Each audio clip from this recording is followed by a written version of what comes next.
Well, Jennifer, as beautiful as ever, are you here for a business negotiation with your subordinate today? As we were walking down the hallway of our client's office, an elite manager named Alex approached us. Thank you for your support. That's right. It seems the only job he can do is carrying bags. Haha. My boss, to whom I replied, is named Jennifer. She's 3 years older and has been teaching me everything about the job since I joined the company. My name is Chris. After graduating from college, I joined a medical device manufacturing company and have been in sales for 2 years. Today, we came to negotiate with a client who is a wholesaler of medical devices, but we always seem to run into Alex. What a pathetic man. Whipped by a woman. You lack spirit, man. Come on. He said this as he passed by, patting me on the back. As I was caught off guard and choking, Jennifer said, "Hey, that kind of attitude is not acceptable." Jennifer approached Alex with a firm attitude. Pathetic. You're too lenient." He said this and walked away. "Chris, are you okay? That guy really ticks me official. I want to get back at him someday, but he seems pretty competent. Maybe that's why he acts that way, but it's still unacceptable." Jennifer said this, showing her concern for me. "I'm fine. I'll work hard to become competent and prove him wrong." I was serious about this. Thanks to Jennifer's smooth talking, our meeting went well, and we got the client's approval for the contract, all the way up to the manager's decision. We took the contract to Alex and explained it to him, but he tore it up, crumpled it, and said, "This is too expensive. I can't sign this." Cut it by 15% and then threw it in the trash. Stunned, we were about to leave when he said, "How long do you plan to stand there? Go back and figure out how to reduce it by 15% or I'll buy from someone else." Jennifer was clenching her fists in anger. "Let's go back, Jennifer. I'll prepare the documents." Saying this, we got up, apologized to Alex, and decided to leave. And as we were walking down the hallway, suddenly, "Anyone, call an ambulance, please." We looked at each other and ran towards the voice. Opening the door, we found Alex lying face down, seemingly unconscious. "Jennifer, please call an ambulance. I'll administer first aid." As I said this, Jennifer tried to call 911 but was too flustered to dial correctly. "What should I do, Chris? I can't press the buttons properly." With a trembling voice, she said, and I replied, "I'll count for you. Just calm down. 911. She managed to dial 911 following my instructions. Meanwhile, I called out to Alex, but there was no response. I checked his wrist for a pulse but couldn't feel any. Turning Alex onto his back, I checked for breathing, but he wasn't breathing. I started CPR and rescue breathing, but Alex still didn't revive, so I shouted, "Someone, bring a defibrillator." A stunned employee snapped out of it and went to get the defibrillator. Another employee brought it quickly and handed it to me. I prepared it and said, "I'm using the defibrillator. Please step back." When I used it, Alex's body jerked. I put my ear to his chest to check if his heart had started, and I could hear it beating. Jennifer, now a bit calmer, was informing the fire department of the client's company name and address. "What should we do about Alex's condition?" they're asking. Hearing this, I took the phone and explained Alex's situation. Jennifer seemed surprised by my quick response to the patient. After confirming that Alex's pulse had stabilized, I said, "For now, he seems to be okay. If you know whether Alex has any chronic conditions or regularly takes any medication, please let us know." When I asked his subordinate, they said Alex was on medication for high blood pressure. Seeing how I handled the situation with ease, Jennifer approached me and asked, "Who are you? You seem experienced with life-saving and using a defibrillator." Before she could finish, the paramedics arrived, so I decided to explain the situation to them and left. Jennifer seemed upset that I didn't answer her question and was distant in the car on the way back. not responding to any of my attempts to start a conversation. Having no choice, I decided to share my story with Jennifer. Jennifer, can I tell you about myself? Actually, I graduated from medical school before joining our company. My family has a long line of doctors, and my father runs his own practice in our hometown. He's an orthopedic surgeon, and my mother is a dermatologist. My brother and sister are also doctors, working in a university hospital. Really? Does such a family actually exist? I wish it didn't. I topped my class in medical school but failed the medical licensing exam. I took the surgical exam but failed. My father was furious, calling me a disgrace and saying I had brought shame to the family. My mother tried to defend me, but it got too uncomfortable at home, so I left. I gave up on becoming a doctor. I never really wanted to be one anyway. That's quite a story, but if you wanted to avoid medicine entirely, why choose to work at our company, a medical device manufacturer? I was cornered by her question and struggled to respond, but she followed up, saying, if you still want to be a doctor, why not give it another shot? You don't have to practice medicine just because you have a license. You could get your license and still work here. She said this to reassure me. Jennifer, you're kind. Thank you, but it's not so easy to pass the medical exam while working. I've accepted this as my fate. I tried to sound calm, but what Jennifer said stuck with me, and I started to consider retaking the medical exam. Back at the company, everyone already knew about Alex's collapse and that I had resuscitated him. I heard that the president of the client company had called to thank me occasionally. I was informed that Alex needed a detailed examination but was currently stable. I lied to my colleagues, saying I knew how to use a defibrillator because my family were doctors, and asked Jennifer to keep my medical school background a secret. I got careless, and someone from HR ended up revealing my educational background, so it eventually got out. Some colleagues curiously asked me why I joined this company, but I couldn't bring myself to tell them what I had told Jennifer, so I just laughed it off. For a while, I became a topic of conversation at work, but after a month, nobody mentioned it anymore.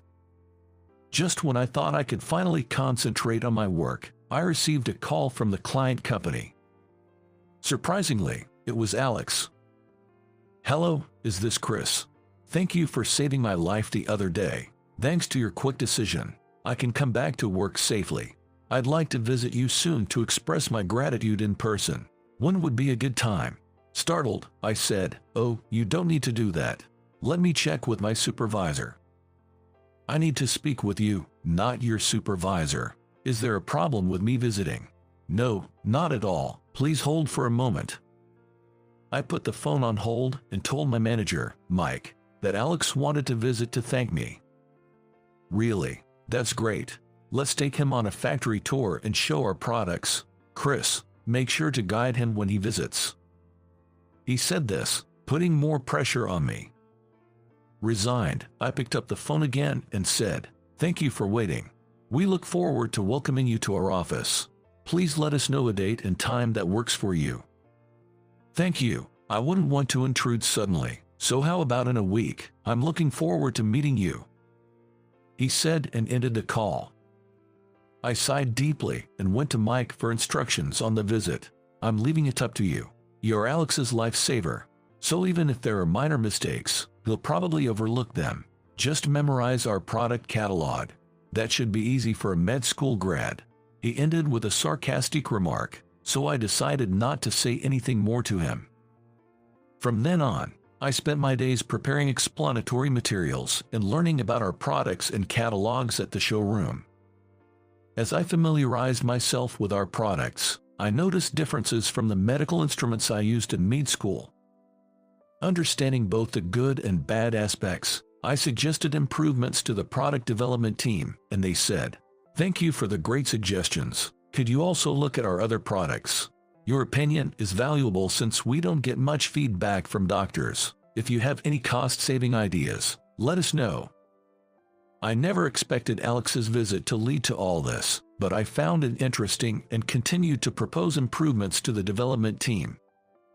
After finishing the materials for the product presentation and preparing the tour route, ensuring everything was in order for the day, it finally arrived.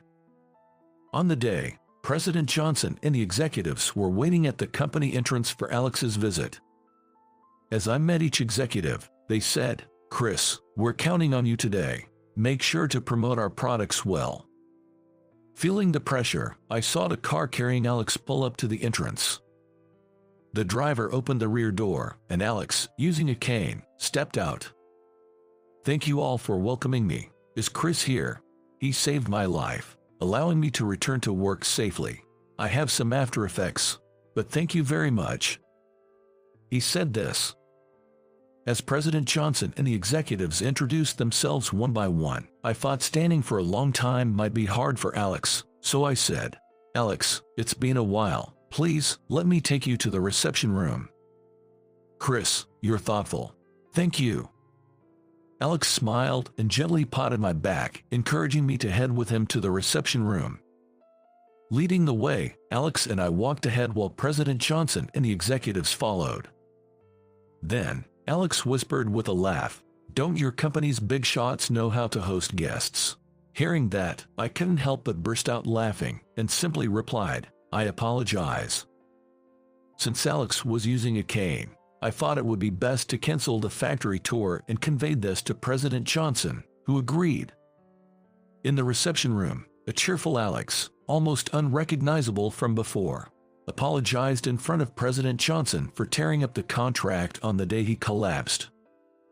I was feeling extremely unwell and irritable that day, and I acted inappropriately. I apologize for my behavior. However, as much as I respect a company that employs my lifesaver, I cannot approve the contract at that price due to my position.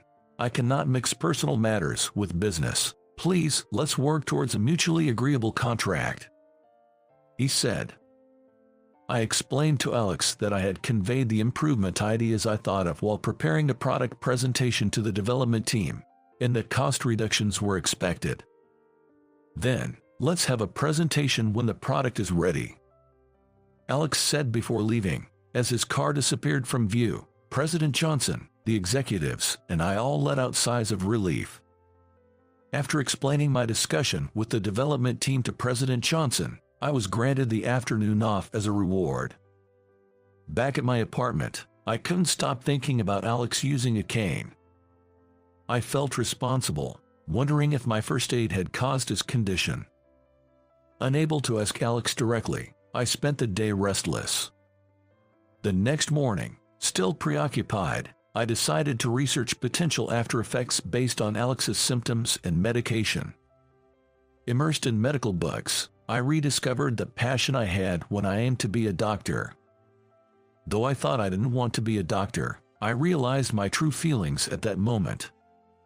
The desire to save lives as a doctor grew stronger, and even during work, I fought about it until Jennifer invited me to dinner. "You did a great job handling Alex's visit. Let's have a small celebration. How about going out for drinks this Friday night?" she suggested. I was relieved to realize that my concerns hadn't been as obvious as I thought. Come to think of it, it's been a while since I went out for drinks with Jennifer. I remember getting scolded a lot about work in the past. This time, it seems there won't be any reprimanding, so it looks like I'll finally enjoy some good drinks. With that thought, I looked forward to Friday. Finally, Friday came, and after work, I headed to the bar where Jennifer was already waiting. "Oops, sorry, did I keep you waiting?" As I hurriedly took my seat, Jennifer said, "I arrived just about 5 minutes ago, so I haven't been waiting. I'm quite thirsty. Shall we order some drinks first?" We ordered beers and talked about the day Alex collapsed. That time was really shocking.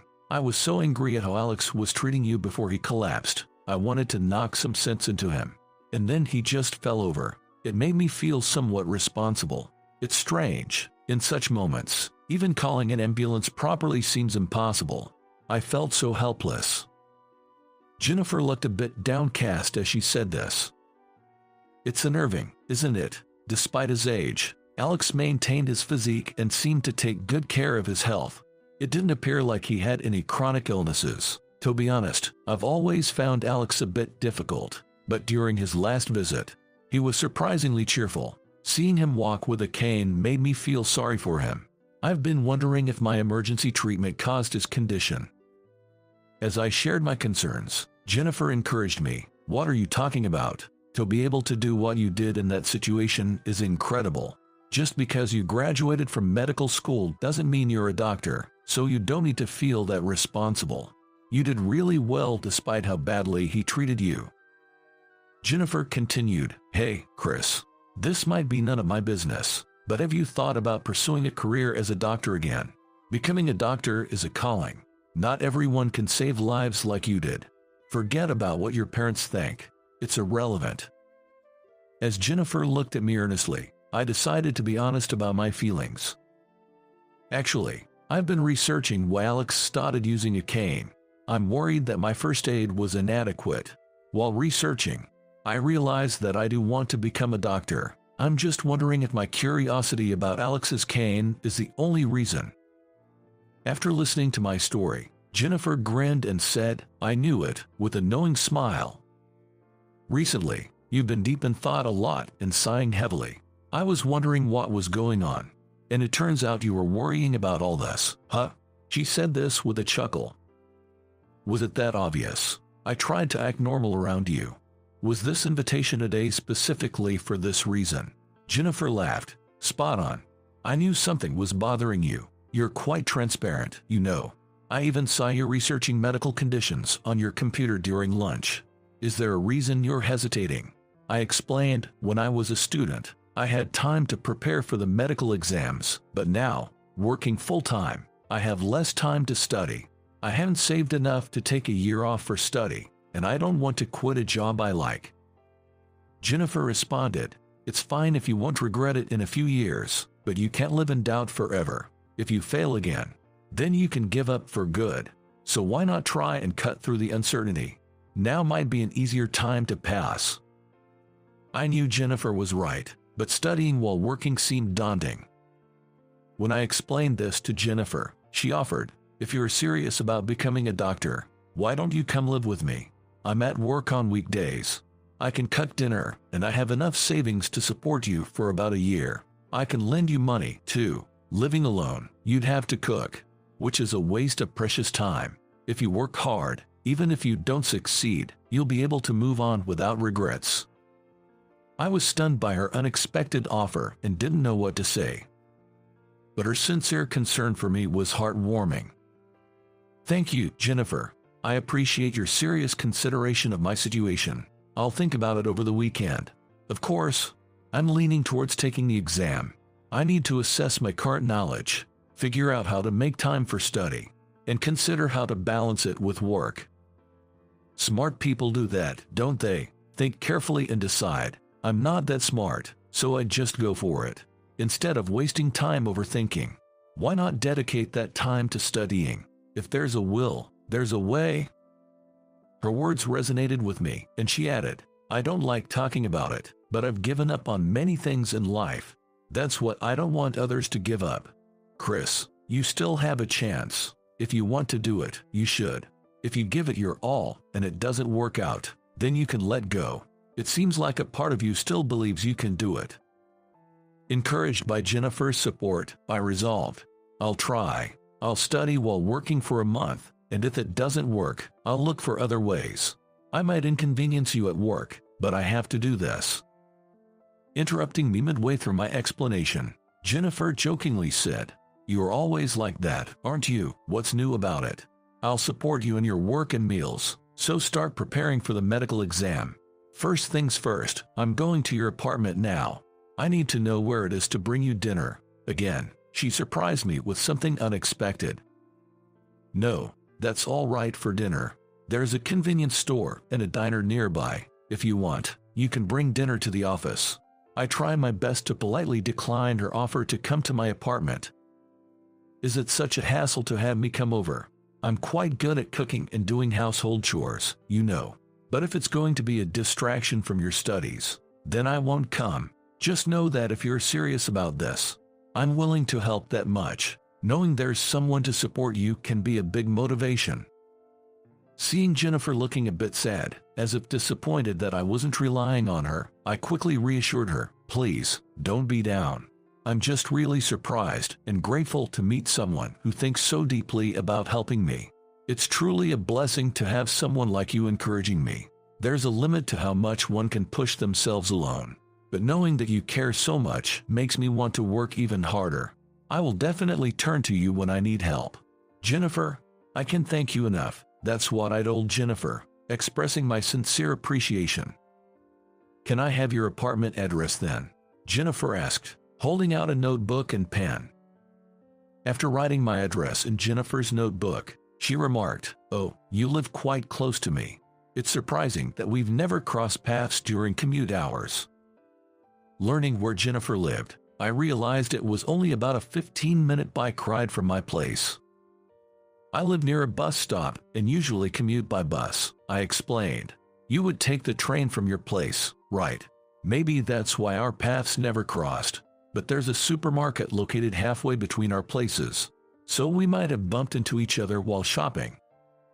Pointing out the supermarket on her phone's map, she said, "I go there often for groceries since I cook myself. The freshness and prices are unbeatable. I go there for the 30% off deli items." After chatting about local spots, we decided to head home. Since we were going in the same direction, we shared a taxi, and Jennifer got off first at her place. In the taxi, Jennifer reminded me to start studying from the next day. When I returned to my apartment, I started tidying up to create an environment conducive to studying and rearranged the room's layout. After preparing for bed, I planned to start studying as soon as I woke up the next day. With these thoughts in mind, I drifted off to sleep. I was awakened by the doorbell in the morning. Rubbing my sleepy eyes, I checked the time. It was just past 9 a.m. Thinking it might be the neighbor's doorbell, it rang again. I hurried to the door and opened it to find Jennifer standing there with a packed lunch. Inviting her in, she teased, "Were you still sleeping? Got motivation, Chris? Oh, your place is nicely tidied up. I cleaned up and rearranged last night to prepare for studying. Would you like some coffee? I can make tea too." "No need, I'll do it. I've brought breakfast too, so let's eat together. They say a good breakfast improves brain function, but you probably know that better." As Jennifer boiled water, she opened the meal box. The beautifully arranged meal inside was a clear indication of her culinary skills, just as she had mentioned. After we finished our breakfast together, Jennifer began to clean up the dishes used for the meal. I expressed my gratitude to Jennifer and informed her that I was going to start studying. Jennifer then said, "I don't want to disturb you, so I'll leave soon. I'll come back for the lunchbox later." "If you don't have any plans for the rest of the day, Jennifer, you're welcome to stay here. I can't offer much in terms of hospitality though." Responding to my offer, Jennifer happily said, "Really? That's great. It's too hot to go back and forth outside. I'll just sit quietly and read a book. Do you have any that I could read?" I recommended a book and handed it to her, surprised. She said, "Oh, I was about to buy this book. I like this author. Do you have any more books by them?" "Yes, I have more. I've been a fan since the author debuted. Feel free to choose any from here," I said, pointing to my bookshelf, before sitting down at my desk to study. Jennifer sat on the sofa reading, but soon she seemed to have fallen asleep. I guess she must have woken up early to prepare the lunch, and I continued studying, grateful for her support. As lunchtime passed and I started feeling hungry, Jennifer suddenly woke up. "Oh no, I fell asleep. It's past lunchtime. I'll get everything ready. Just wait a moment," she said, starting to prepare lunch. "I really appreciate you making lunch so early. I was able to concentrate on my studies because of your help. Thank you." "Don't mention it. Take a break. It will be ready soon," she replied, finishing up the lunch preparation, and we ate together. "Are you okay with staying here for the afternoon as well?" In response to her question, I said, "I'm completely fine with it. How about we go to my favorite diner for dinner? This was the first time I had ever invited Jennifer out for a meal. Yes, I was actually curious about it. Let's go, but I'll leave the timing to you. Keep up the good work until then. I managed to focus on my studies throughout the afternoon, and at 3 p.m., Jennifer prepared coffee and sweets, allowing for a well-timed break that helped maintain my concentration and efficiency. I remembered how, during my student days, I used to push myself hard and study desperately, but often found that the information didn't stick, leaving me feeling anxious. Feeling more optimistic with my current approach, I thought I could manage it this time. However, knowing I had just started, I resolved not to let my guard down. For dinner, we went to my favorite diner. While eating, I expressed my gratitude to Jennifer. Thank you for everything today. Thanks to you, I was able to study efficiently. It feels like I'm making more progress than during my student years. Oh, I'm glad. I just ended up sleeping when I came over. Sorry about that. I won't come tomorrow to avoid disturbing you, so you can focus on your studies. Feeling grateful for her support, I said, your visit today was actually quite pleasant, and we discovered we have similar tastes in books. I didn't feel uncomfortable even in silence. If you're okay with it, please feel free to visit anytime. Cooking meals might be a hassle for you, so you can cook at my place if you like. I'll even cover the food expenses. Are you asking me out? Startled by her comment, I quickly responded, no, that's not what I meant. Well, maybe, but now's not the time to think about that. I felt flustered by her playful remark. Jennifer laughed it off. Don't worry about it. If it's not a bother, that's fine with me. She answered with a light-hearted tone, acknowledging my flustered response.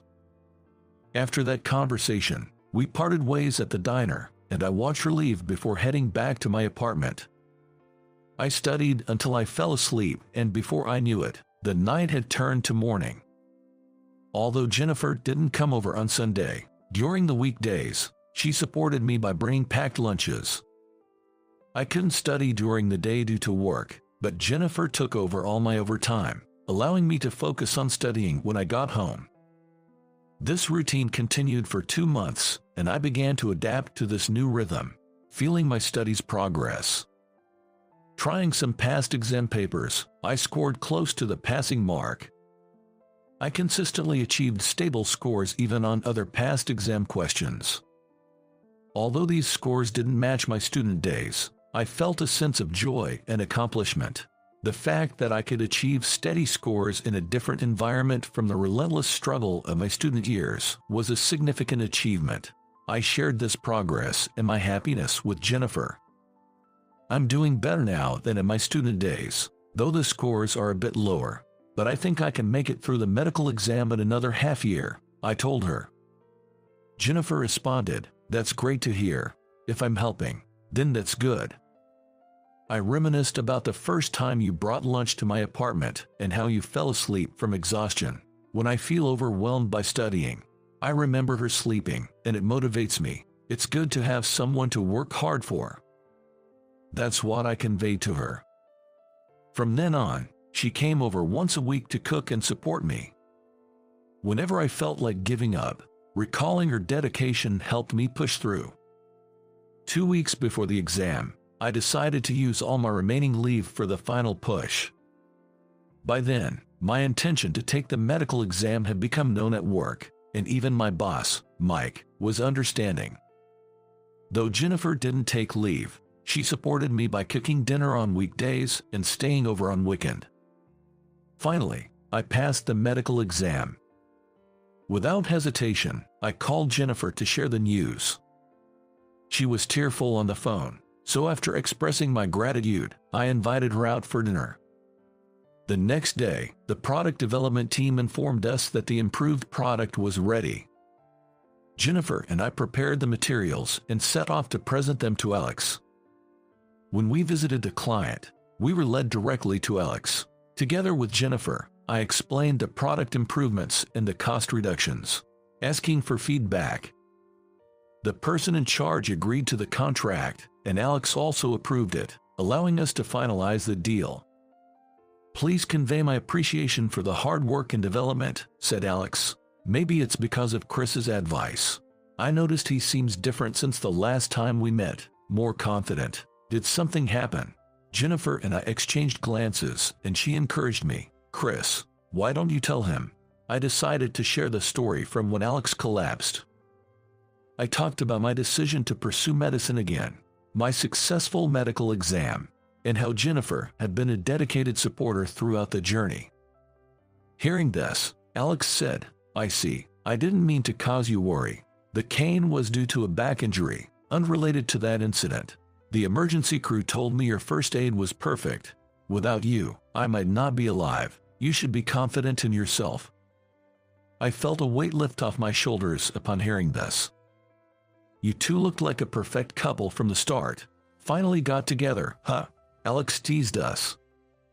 So, what's your plan for the future? Are you going to leave the company and become a doctor? Faced with this question, I decided to discuss my future plans, even though I hadn't yet spoken to Jennifer about them. I've decided to become a doctor. I have the desire to help sick people, and it's also a way to repay Jennifer for her support. Jennifer nodded in agreement. That's good to hear.